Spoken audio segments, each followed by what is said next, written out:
Imagine a world where religion collapses, morality becomes uncertain, people follow trends blindly, and life starts feeling meaningless. Now imagine one philosopher looking at this chaos and saying humanity is something that must be overcome. That philosopher was Friedrich Nietzsche, and his answer to the crisis of meaning was the idea of Übermensch. Not a superhero, not a dictator, not some genetically superhuman, but something much more dangerous. A person who creates their own meaning in a meaningless world. Today, we are diving deep into one of the most understood ideas in philosophy. To understand the Übermensch, you first need to understand Nietzsche's problem. Europe was changing rapidly, science was replacing religion, industrialization was transforming society, traditional morality was weakening. Nietzsche summarized this with one famous line: God is dead. He didn't mean a literal God physically died, he meant the old foundations of meaning were collapsing. For centuries, people got meaning from religion, tradition, social roles, absolute morality, but Nietzsche believed modern society had stopped truly believing these things. And when old meaning disappears, a terrifying question appears: why live at all? This leads to nihilism, the feeling that nothing matters. Life has no purpose, morality is invented, and existence is empty. Nietzsche believed most people would respond to this crisis by becoming passive, distracted, conformist, comfort seeking, or weak.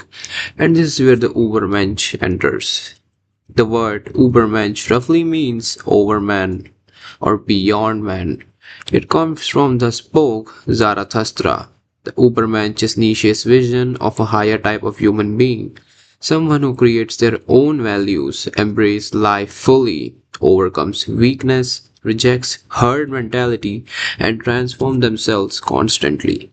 The Übermensch does not ask, what should I believe? Instead, they ask, what values will I create? This is crucial. Nietzsche believed most people borrow their identity from society, their religion, trends, politics, approval, or social expectations. The Ubermen stands outside that system, not because they hate humanity, but because they refuse to live unconsciously. What the biggest misunderstanding is that the Ubermensch is about domination. It's not mainly about ruling others, it's about ruling yourself. For Nietzsche, true strength meant self discipline, emotional mastery, creative power, courage, and resilience. Ubermensch transforms suffering into growth. Most people break under suffering. The Ubermensch uses suffering as fuel. Nietzsche admired people who could endure chaos, face uncomfortable truths, and still affirm life. Not because life is easy, but because they are strong enough to say yes to existence anyway. Nietzsche contrasts the Ubermensch with another figure, the last man. The last man represents comfortable mediocrity.